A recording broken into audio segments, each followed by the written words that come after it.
Oke, kita sambil nunggu. Pak Daoto ini mungkin boleh mulai dengan doa dulu ya. Nah, kita doa ya Michael. Bapa di surga, dikuduskan namamu, datang kerajaanmu jadi kehendakmu. Lawat kami secara pribadi Tuhan, lawat Michael, lawat kami semua mendengar Zoom ini dan mendengar program ini, supaya kuasa Yesus Elohim dimuliakan. Berkati firman-Mu, berkati kami semua Tuhan. Demi nama Yesus, amin. Amin, amin, amin. Ini JW Saputro ini Pak namanya. Betul, betul, betul. Oh, saya cari Timotius nggak muncul. Oke. Shalom Nah Pak. ini, Ya. nah, Shalom Pak JW Saputro, bisa nyalakan suaranya? Baik, terima kasih. Shalom. Shalom, shalom. Shalom Pak Saputra. nah. Iya Pak Daud. Gimana ini Pak Daud? Michael, Apa iya? Pak Timotius Saputro ini teman saya, Ya. dan saya di Amerika ditemani Pak Timotius Saputro Wah, di kota mana ini? Di kota mana Pak? di Wah. Texas. Keliling-keliling kita Pak ya waktu itu Pak ya. Pak Timotius sekarang di mana Pak? Saya di Jakarta. Oh, sekarang Saya udah di Jakarta ya. Tahun 90 sampai 2011 itu full di Jakarta. 21 tahun saya di US. Wow. Lalu saya pulang balik gitu ya. Sekarang lebih banyak di Jakarta, paling pandemi ini nggak balik Amerika. Oh iya. Mungkin bulan depan. Bisa perkenalan dulu Pak. Boleh Pak. Supaya Michael, kita bisa tahu, jemaat bisa Michael? tahu. Iya Pak Daud. Pak Timotius Saputro ini adalah profesor IT komputer. Ya. Gelarnya PhD. Kalau Wow. di Amerika panggilannya Prof. Wah, haleluya. Misalnya Profesor Dr. Karburator bocor. Iya Pak. Dan tahu enggak Michael, Pak Timotius Saputro ini pernah menolong membantu pendeta Gilbert Lumaindong. Oh, bantu gimana Pak? Jadi pada suatu kali Pak Gilbert itu ada orang yang mau menjatuhkan, menjolimi. Oke. Dan waktu itu ribut. Ya. Dan itu pakai IT, pakai hacker Pak Timotius Saputro ya. Pakai hacker lah.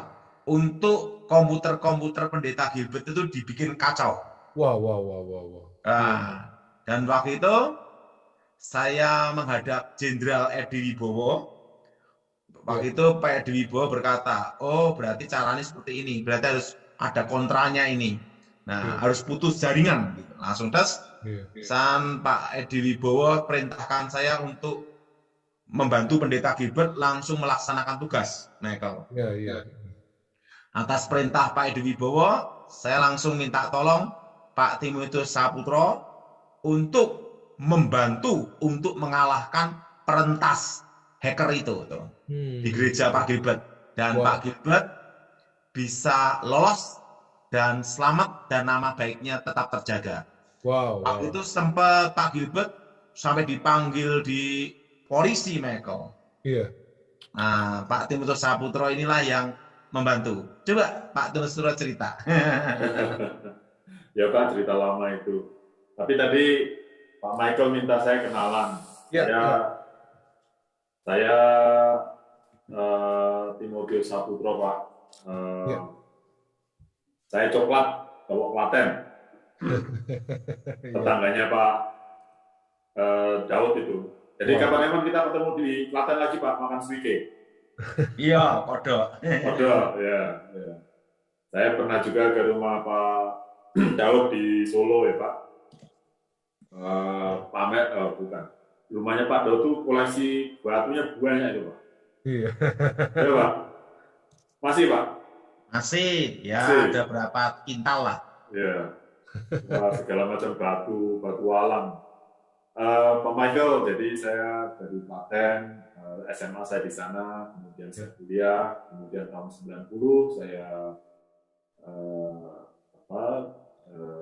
Tuhan buka jalan dapat beasiswa ke Amerika di Hawaii, selesai S2 terus 16 bulan di Hawaii.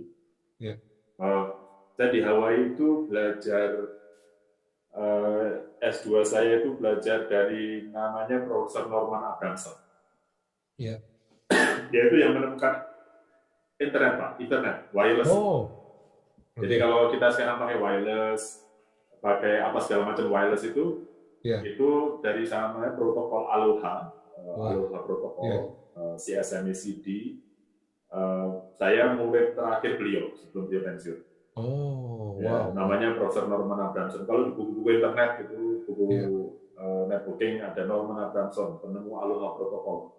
Berdasarkan Aloha protokol itu, Pak, sekarang sistem wireless itu berkembang. Itu saya tahun 90, 91, habis itu dia pensiun. Beliau, Norman Abramson, baru tahun lalu meninggal dunia di California. Nah, kemudian ya saya senang sih sekolah di Hawaii, Pak. Cantik kan. Iya. Jadi kalau Sabtu-Sabtu itu naik sepeda ke Honolulu, Waikiki. Kemudian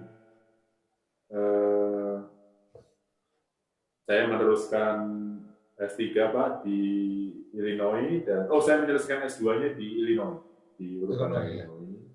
Kemudian saya menyelesaikan S3 di University of Wisconsin-Madison, itu jadi tetangga gitu ya, di Chicago. Nah, kemudian setelah itu saya ngajar, Pak, lama di sana, di Amerika, ngajar di Brazil, ngajar di Kanada, gitu. Tapi saya lebih banyak di ini, Pak, di Amerika. Dulu jadi pria panggilan, Pak, waktu di Amerika itu jadi diminta ngajar di sana, di sini itu kan jadi pria panggilan. Luar biasa, Pak, begitu. Nah, kemudian saya kenal pertemuan dengan Pak Daud itu sebetulnya saya waktu pulang saya pulang itu sekitar tahun 2005-an. Ketika tahun 2005 itu saya suatu ketika di suatu rumah teman saya ada setumpuk buku-buku itu loh tentang dunia roh, dunia itu loh, Pak. Iya. Dunia yang dulu banyak tulisan itu tahun 2005-an. Saya, menarik ini. Saya baca, saya bawa semua itu 20 buku kali. Saya baca terus 2 tahun kemudian ada KKR Dunia Roh Ministry, Pak, DRM, Pak, dulu, Pak. Iya. Dunia Roh Ministry. Nah, saya ketemu Pak Daud di situ itu bulan Agustus 2007. Iya. Ya, 2007 kemudian kemudian Pak Daud kabarin saya mau ke Amerika. Bulan Oktober, 2 bulan kemudian. Iya. Sama Pak siapa dulu itu, Pak? Pak Jendi Gosali. Jendi Gosali, satu lagi yang agak sepuh siapa, Pak? Pak Markus. Pak Markus, ya. Jadi dengan Pak Markus janjian, jadi kami ketemu di Chicago. Nah, by the way, Pak, saya tadi diminta jadi narasumber gitu. Sebetulnya bukan narasumber, Pak. Kita ngobrol aja, Pak. Iya, ngobrol warung kopi aja ini. Cerita tahun 2007. Iya. Nah, kemudian saya janjian dengan Pak Daud dan rombongan, saya jemput mereka di O'Hare, Chicago, Bandara O'Hare. Ya. Nah, terus kita nginep semalam, Pak, di Chicago. Ingat, Pak, ya? Nginep semalam, udah agak malam, terus pagi-pagi sekitar jam 5, ayo kita berangkat. Rencananya waktu itu bulan Oktober, saya ingat, fall ya, musim gugur. Nginep di Chicago Selatan, daerah Chicago kan kota besar sekali. Bolingbrook, tidak jauh dari Interstate nomor 65.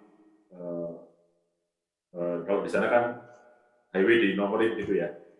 Nomor ganjil itu mengarah utara selatan, nomor genap mengarah timur barat. Gitu. Iya. Jadi kalau Interstate 65 berarti itu turun, kalau Interstate 55.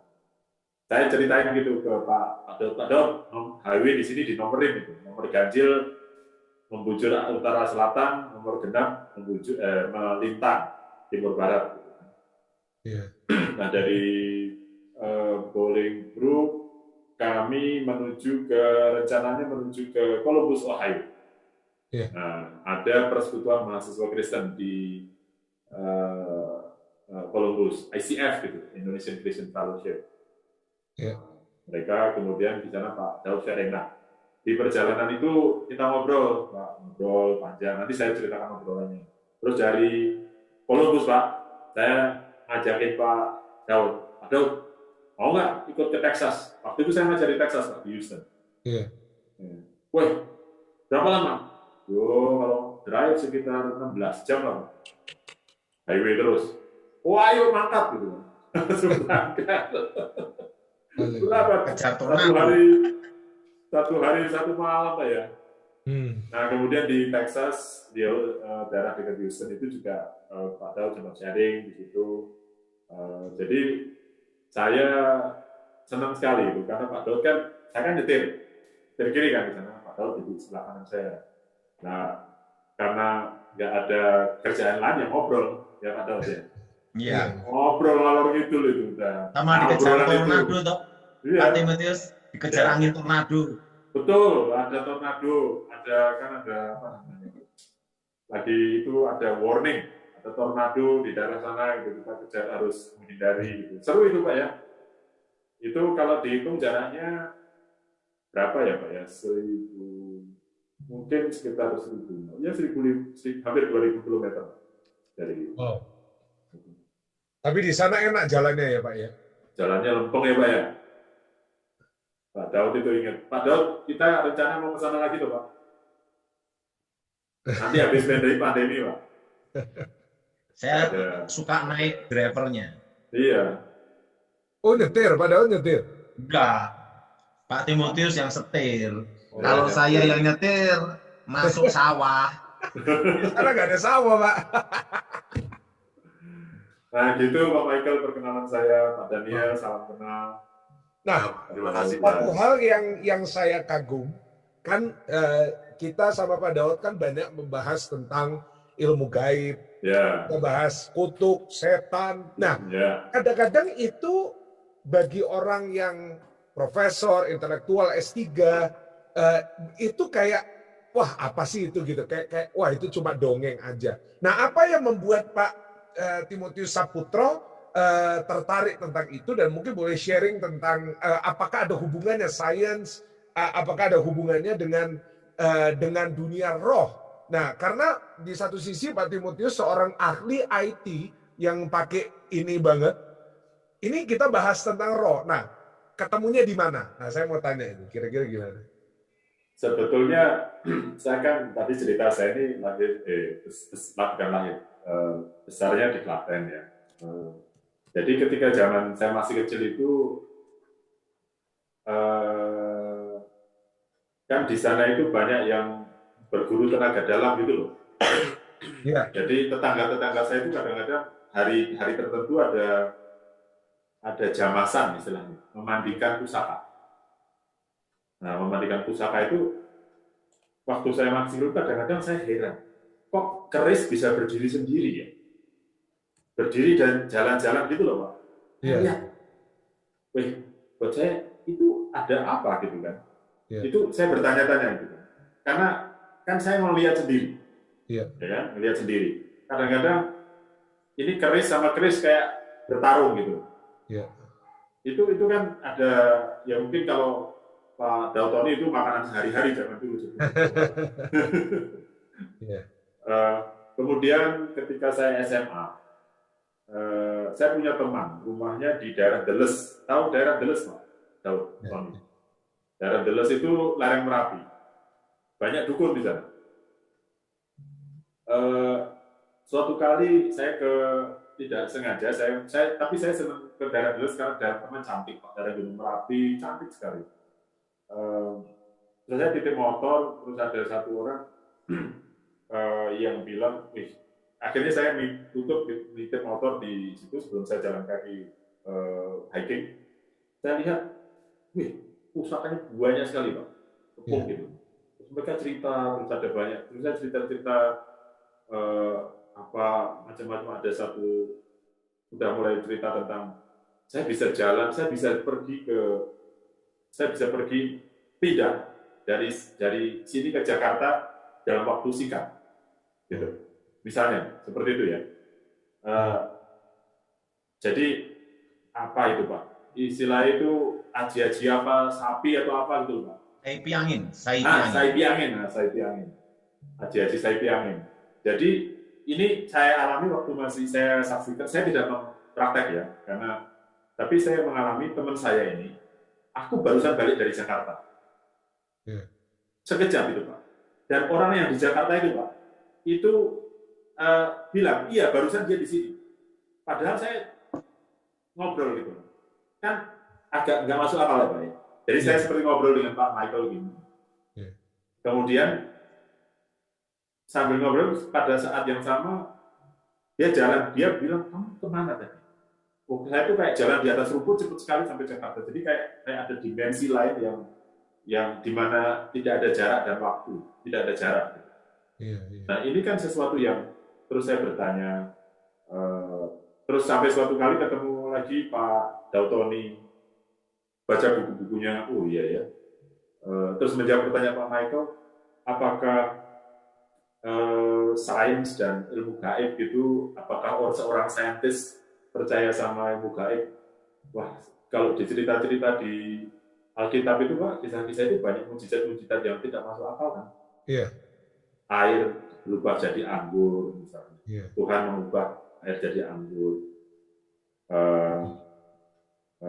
Ada banyak mujizat-mujizat lain yang terjadi seperti misalnya banyak lah gitu. Nah, kemudian waktu ngobrol nyetir dengan Pak Daud inilah saya kemudian, wah ini kesempatan saya nanya sama profesornya langsung, Profesor Gugun ini. Jadi saya jadi apa? Sambil nyetir Pak Daud kan nggak bisa tidur loh, aduh ya jadi tidur, Pak. Ngobrol aja Pak. Nah, saya mulai bertanya-tanya, Pak Daud kan ahli setan. Ahli setan gitu, ahli alam gaib gitu kan, alam gaib. Seperti misal, terus saya tanya banyak hal. Antara lain misalnya tanya, orang masang susuk itu caranya gimana Pak Daud? Secara fisika ya, susuk itu kan benda ya. Benda masuk ke dalam tubuh tanpa operasi loh. Kalau di ronsen barangnya ada di dalam. Tapi gimana cara masuknya? Tidak pakai operasi. Itu kenyataan loh Pak. Susuk itu macam-macam. Nanti coba Pak Daud itu cerita ada susuk jenis macam-macam dipasang di mana-mana gitu kan. Nah, Pak Daud menjelaskan gini. Di alam gaib, alam ini sebetulnya ada alam paralel ceritanya. Ada alam yang nyata saat ini kita di mana dimensi kita hidup, ada dimensi paralel, dimensi gaib. Nah, Pak Daud menjelaskan gini. Jadi triknya kalau kita mau memasukkan susuk katanya, itu benda tersebut dipindahkan dari alam dimensi kita ini, dipindahkan ke alam gaib, di mana tidak ada dimensi ruang. Jadi geser. Kemudian di dalam sana digeser ke posisi mau dipasang di mana. Kemudian dipindahkan lagi masuk ke alam dimensi kita. Ceritanya kira-kira gitu. Atau itu dulu penjelasannya Pak Daud gitu. Kira-kira betul nggak? Ya, materi dalam energi. Ya. Kira-kira gitu. Nah, itu kan kenyataan Pak. Orang pasang susuk banyak, orang pasang susuk itu kan macam-macam. Susuk itu kalau nanti kita belajar terutama di bukunya Rebecca Brown. Pernah dengar Rebecca Brown, Pak Michael? Nggak pernah, saya nggak pernah. Rebecca Brown itu kayak Daltoninya Amerika. Oh, iya. Ya, dia seorang dokter. Dia seorang dokter dan dipakai Tuhan untuk mirip-mirip seperti ini. Saya pernah ketemu juga di rumahnya di Arkansas, di wanita. Bukunya banyak Pak, ada Prepare for War ini. Prepare for War, ada banyak-banyak. Dan bukunya bagus. Seorang dokter terus dipakai Tuhan untuk ini. Itu nanti bisa dicek dengan Pak Daud. Fungsi susuk di dalam tubuh itu apa? Kalau orang pakai susuk, itu semacam entry point, Pak, untuk tenaga gaib, untuk tenaga gaib, untuk roh, untuk masuk. Jadi seperti helipad. Oh iya. Tempat pendaratannya setan itu. Di situ. Gimana Pak Daud? Gitu ya Pak Daud? Iya. Jadi entry point, Pak. Gitu. Itu salah satu contoh. Jadi menjawab banyak pertanyaan tadi, bisa percaya, saya percaya kok. Itu saya melihat sendiri, kenyataan. Nggak bisa disangkal juga. Sains tidak bisa menjelaskan. Tidak semuanya bisa dijelaskan dengan sains.